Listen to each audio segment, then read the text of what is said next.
এই ঝাড়গ্রামের লোকসভা সংখ্যা 33তম সংখ্যার থেকে আগামী দিন 3রা মে নামাঙ্কন নমিনেশন করতে চলেছি এবং এই নমিনেশন আদিবাসী কর্মী সমাজের মনোনীত এবং আদিবাসী মূলবাসীর সমর্থিত প্রার্থী হিসাবে আমি নামাঙ্কন করতে চলেছি। এখানকার ঝাড়গ্রাম লোকসভার নির্বাচন ক্ষেত্রের মধ্যে 7টা বিধানসভা রয়েছে এবং এই 7টা বিধানসভার মধ্যে অ্যাপ্রক্স মোটামুটি 16 লাখ থেকে বেশি ভোটার রয়েছে।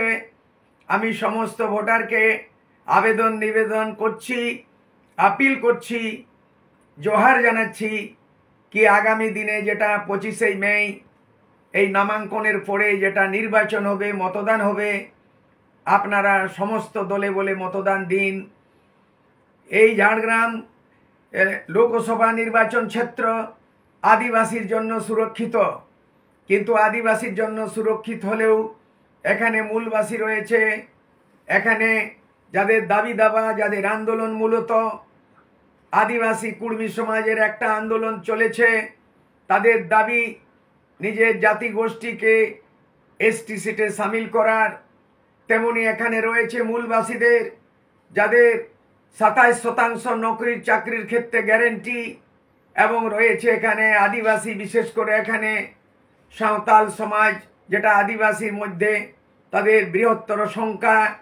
তাদের দাবি রয়েছে একটা ধর্ম নিয়ে, সারি ধর্ম নিয়ে, এবং এখানে সমস্ত এই এখানের জঙ্গলমহলের এখানের আন্দোলিত মানুষ তাদের এক সূত্রী এখানে রয়েছে জঙ্গলমহলকে অটোনোমাস কাউন্সিল বানাবার জন্য। জঙ্গলমহলকে গোর্খাল্যান্ডের মতো, যদি দার্জিলিংয়ে যদি গোর্খাল্যান্ড হতে পারে, তাহলে এখানের আদিবাসী মূলবাসীর জন্য জঙ্গলমহল অটোনোমাস কেন হবে না? অনেকগুলো দাবি রয়েছে, আপনারা সবাইকে শুনুন, কিন্তু আপনারা নির্বাচিত করুন একটা যোগ্য প্রার্থীকে, যে এখান থেকে নির্বাচিত হবার পরে লোকসভাতে রয়েছে 534 রয়েছে, তার মধ্যে আদিবাসী রিজার্ভ সিট 47।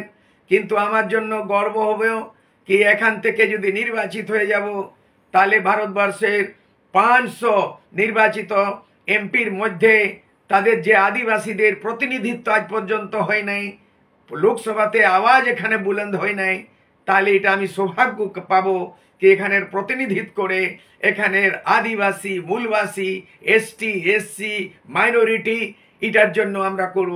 আমাদের বিকল্প আমরা থার্ড অল্টারনেটিভ মানে 3রা বিকল্প হিসাবে আমরা দাঁড়িয়েছি, কারণ এখানে অনেক দুর্নীতি রয়েছে।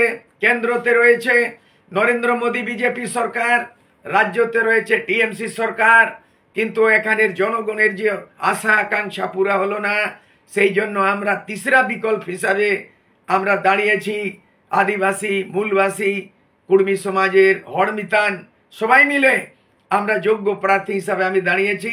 সেই জন্য আমার আগ্রহ, আমার আবেদন নিবেদন কি আপনারা এই 3 তারিখ আগামী 3 মে দলে বলে আপনারা আসুন, আর আপনার জাতি নির্বিশেষে, ধর্ম নির্বিশেষে আদিবাসী মূলবাসী যারা মৈত্রভাব করে ঐক্যবদ্ধ করে আপনারা আসুন, আর এই সুযোগটা হারাবেন না।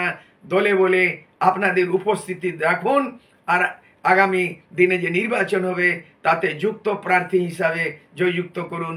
এই আপিল করে সমস্তকে আমি নমস্কার জানাচ্ছি। জয় গ্রাম, জোহার, নমস্কার।